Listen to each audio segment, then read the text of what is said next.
Hello, I'm Peter Harewood and I'm going to show you how to play the Scuttle solo mode. When you're playing the solo mode, you play as Davy Jones against the robot pirate, take blank cards, put them in the box, and put the box aside.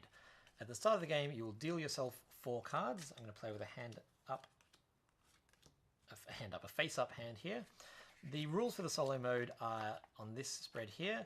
You can have them to the side for reference, but it's pretty simple and most of what you need to know is on the robot pirate card.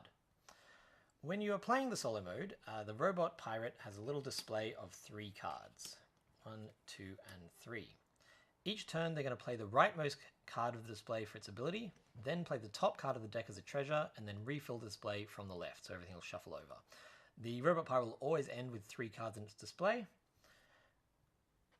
and that's how it plays. So I will let the robot pirate go first. So play the rightmost card of the display for its ability. This is the spyglass. Opponents play with their hands revealed. Its ability is a permanent, so I'm going to put it here as a permanent. That particular card has no effect. Then we're going to play the top card of the deck for treasure. If you ever draw a non-treasure card at this stage, you play it for its abilities. So now the robot pirate's cards are protected. Then we move the display over and refill it from the left. I have the Davy Jones ability. At the start of my turn, I can discard a card to destroy a card. So if I wanted to stop his cards from being protected, I could discard this stowaway. I'm going to do that. So I've discarded the stowaway to destroy that one. Then I'll take my turn as normal, which is I can either draw a card or play a card. I'm going to go ahead and play the skeleton key, which lets me draw a card and then play a card. And I could use the cannon at this point. The way that the cannon works is normally one opponent discards 2 cards. Whenever the robot pirate would discard cards, you may instead choose a card from the display and destroy it. So instead of making him discard 2 cards, I can be like, look, I really don't want them to have this monkey, so I'm going to discard that, move the display over. That is it. This does not refill because it refills at the end of the robot pirate turn. As Davy Jones, at the end of my turn, I may draw a card, so I'm going to do that. The robot pirate goes. Firstly, it plays the rightmost card of the display for its ability. The skeleton key says draw a card and play a card. Anytime the robot pirate would draw a card, instead it plays the top card of the deck for its ability. This card doesn't have an ability, so it's just played as a treasure. So the robot pirate is now at 10 treasures. So that was the draw a card part of the skeleton key. Then instead of playing a card, it's going to play the top card of the deck for its ability. Monkey! Choose a card from the discard pile and add it to your hand. So whenever the robot pirate would take a card from the discard pile, it instead plays the top card of the deck for its ability. So it's going to go again. Destroy all treasures. That's actually really good for me. So this is a treasure. It's not protected, so it gets destroyed. I don't have any treasures out. That was the pirate playing the rightmost card of the display for its ability. Then it plays the top card of the deck as a treasure. So it now has 1 treasure, and it refills the display from the left. So the robot pirate, if it gets the right combination of things, it can play several cards for its ability. It will always play 10s as treasure, and it will always play cards that aren't treasure for an ability, no matter what part of the phase it's in. On my turn, at the start of my turn, I can discard a card or destroy a card. There's nothing really good out there, so I'm not going to destroy the lifeboat. I'm not going to destroy that 8 because it's not really doing anything to me. I could swap hands with the opponent, and the rulebook here says that whenever you would swap hands... Oh, where is it? Whenever the robot pirate would swap hands with you, take the 3 lowest value cards from the hand and put them in display in the order of your choice, discard the rest of the display, and take the old display as my hand. Do I want this? Yeah, you know what? I'm going to do that. So I'm going to play Long John Silver. He gets my lowest valued cards, which are these ones. I get his hand, and I can put these in an order of my choice. So both of these, when he does it, this one is draw a card and play a card, which will let him play the top 2 cards as the ability. This one is play 1 card as a permanent for its permanent ability and 1 card for its treasure ability. That would also let him play the top 2 cards, so it doesn't really matter which one I do. So I'm going to put them in that order. At the end of my turn, because I'm Davy Jones, I get to draw a card. So that was actually quite good for me. I've now got some jokers, I've got a pirate king, I've got a pirate code. Things are looking good. Robot pirate's turn. First of all, it plays the rightmost card of the display for its ability. Play a card and draw a card and play a card. So it's going to play the top card of the deck for its ability. Ooh, that's nice. All of the robot pirates' treasures are now worth 3 more doubloons each, which means this is now a 4. Then it's going to do the second half, which is again playing top card for its ability, draw 2 cards. Now, anytime the robot pirate would play cards, that's any number, it instead plays the top card of the deck for its ability. So that's just going to let it do it again. Draw 2 cards, it's going to go again. Place this on top of a treasure. It is now protected, it cannot be destroyed or stolen. So, in this case, there's only one treasure out, so that's pretty easy. So that's going to go on top of this as a permanent, and it can't be destroyed or stolen anymore. If there were multiple cards that it had to choose from, it always chooses the highest valued card. That's the simple rule for the robot pirate. Then it's going to play the top card of the deck as a treasure. And I'm going to spread these out a little bit. Just make sure you can see those. Let's move everything down just a smidge. So the robot pirate currently has a pirate king and a spyglass out.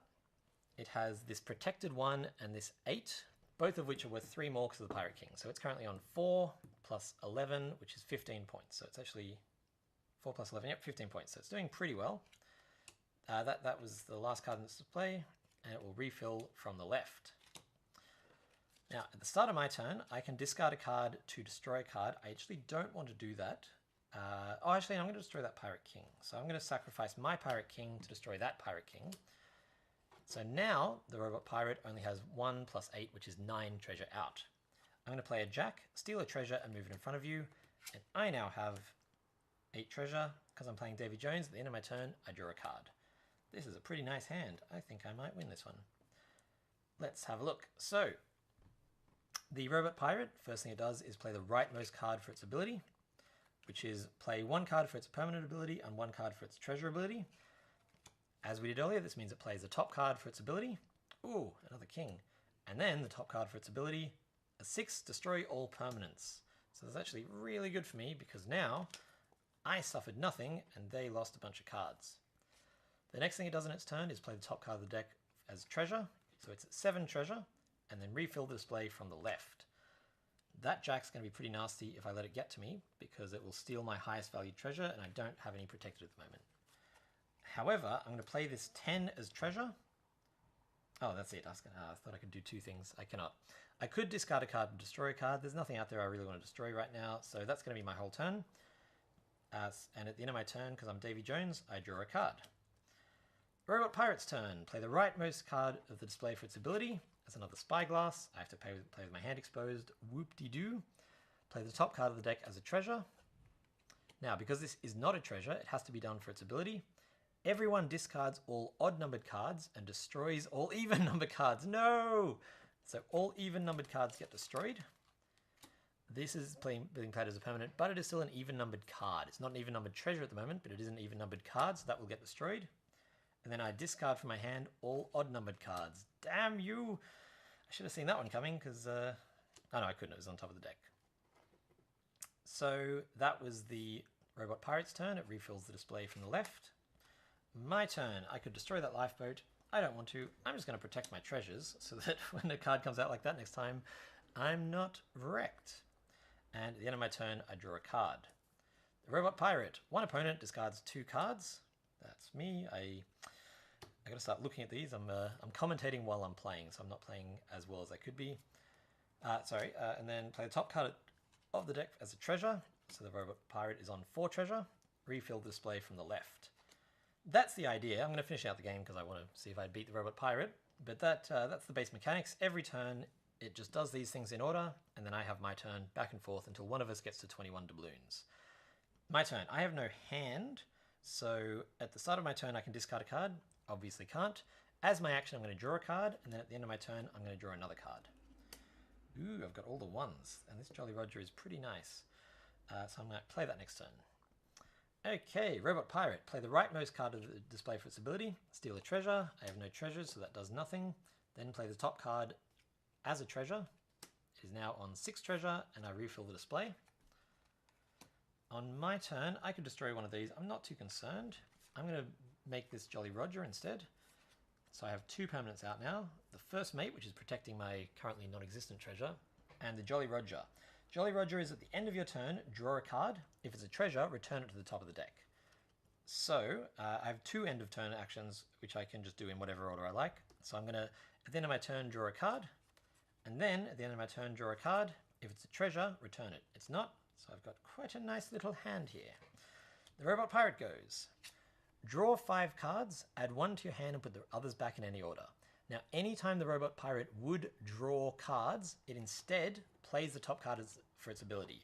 And that's draw cards of any number. So instead of drawing 5 cards, it's just going to play the top card of the deck for its ability once. We have here the Pirate Code. Place this on top of a treasure. It is now protected. It cannot be destroyed or stolen. Anytime the Robot Pirate has a choice of treasures, it always chooses the highest valued one. So this 3 is now protected. Then it plays the top card of the deck as a treasure. 6, so that brings it up to 6, 9, 12 points, and it refills the display from the left. On my turn, I can discard a card to destroy a card. There's nothing I really want to destroy right now. Yeah, I'm not too worried. So I am going to... actually, yeah, I'm going to do this. So I'm going to play Mutiny. I choose a number and destroy all treasures of that value or lower. I'm going to choose 6. So the 6 and all cards lower than that get destroyed. This 3 does not get destroyed because it is currently being protected by the Pirate Code. At the end of my turn, I draw a card. And then, because of the Jolly Roger, I draw a card. And if it's a treasure, I put it back. So I know there's a 4 on top of the deck now. The Robot Pirate's going to go. It first plays the rightmost card of the display for its ability. Destroy a permanent. So, as the rules here say, whenever your cards are affected by the Robot Pirate, choose the cards with the highest printed value. So in this case, the Queen doesn't have a value, whereas the 1 does, so it's going to destroy that card. It then gets to draw a card, but as we know, anytime the Robot Pirate would draw a card, it plays the top card of the deck for its ability. So that was this one. I am forced to discard 2 cards. I'm going to go ahead and destroy Anne Bonny and the Ship's Wheel, because the pirate is not going to ever be drawing a card as its action. So that is the Robot Pirate's turn. Yes. And then it plays the top card of the deck as a treasure. Did I do something wrong there? No. So the deck is empty, so we're going to shuffle the discard pile up. Shuffle, shuffle, shuffle, shuffle. By the way, when you're playing with the Robot Pirate, you can shuffle in the Curse of Blackjack expansion with no issue. The Scurvy expansion is a little bit trickier, but it's still doable. There's nothing there that actually breaks the game. Anytime a disease comes out, it just goes straight into play, because the diseases can never enter a player's hand. Okay, Robot Pirate is going to play the top card of the deck as a treasure. It has played a 2. It is not drawing well. And it refills the display from the left.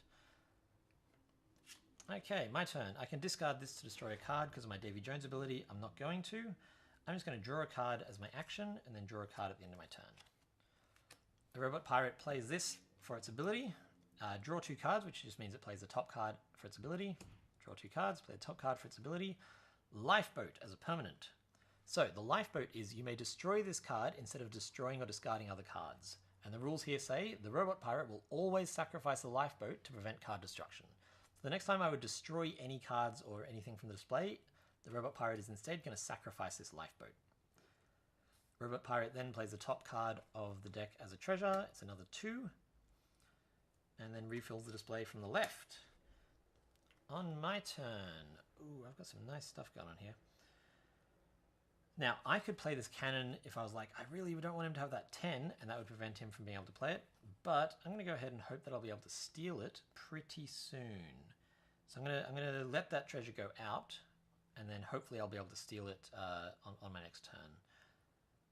In the meantime, I'm going to try and fish for one of those jacks that lets me steal cards. So I'm going to draw a card as my action, and then draw a card at the end of my turn. Haha! Yes, that's what I wanted.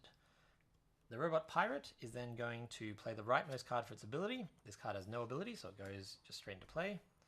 Then it plays the top card of the deck as a treasure. It's currently at 10, 14, 17. And thank goodness, if that was a treasure of 4 or above, I would have lost that game. Shiver Me Timbers was actually our Kickstarter inspired card.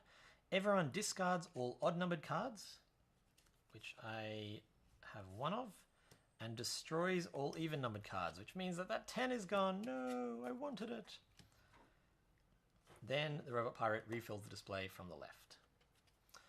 On my turn, I'm going to hold on to this jack in the hope that he gets something fancy out. And then I could destroy a card. I don't think I want to do that. I'm going to go ahead and draw as my action. Oh, that's nice. And then draw as draw at the end of my turn due to my Davy Jones ability. So I've got a nice hand going on here. The Robot Pirate is going to play this as an action, draw 2 cards, which, as we know, is just play the top card for its ability. Steal a treasure and move it in front of you. There is no treasure to steal.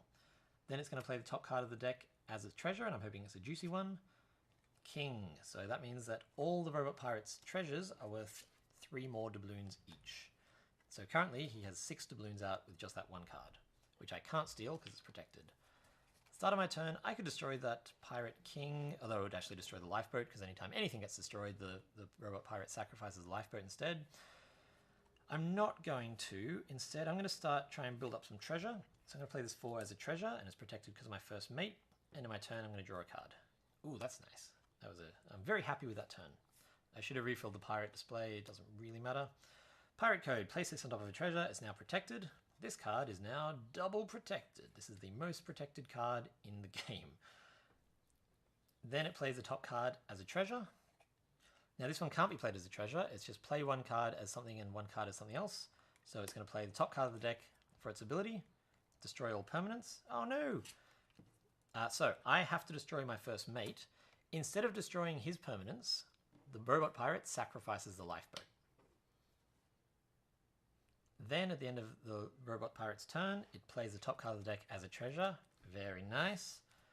On my turn, I could destroy one of these cards. I'm not too concerned. He's currently at 19 points. Wow. I should be concerned, but I'm not. I'm still not concerned. Instead, I'm going to play this Jack. I'm going to steal this treasure chest. I would like to protect my cards, but his points are so high that I don't want to risk it.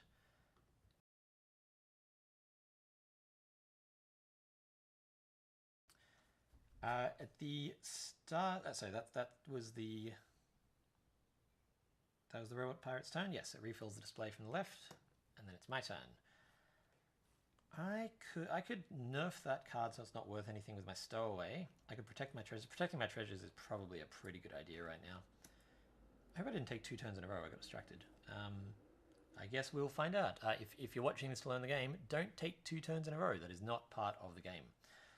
I'm going to play that. At the end of my turn, I draw a card. The Robot Pirate's going to go. It's going to play the rightmost card for its ability. Choose a number, destroy all treasures of that value or lower. It's always going to choose the highest possible number to affect me the most. However, I have a queen out, so my treasure is protected, his treasure is protected. That card does nothing. And then he plays the top card of the deck for a treasure value. That can't be a treasure, so now his treasure is also protected. Refill display from the left. So I currently have here 14 points. I could play this king, which would bring it up to 20 points. I'd be so close to victory. But what I'm going to do is instead, I'm going to try and guarantee my victory. I'm going to play Henry Morgan. Draw 5 cards.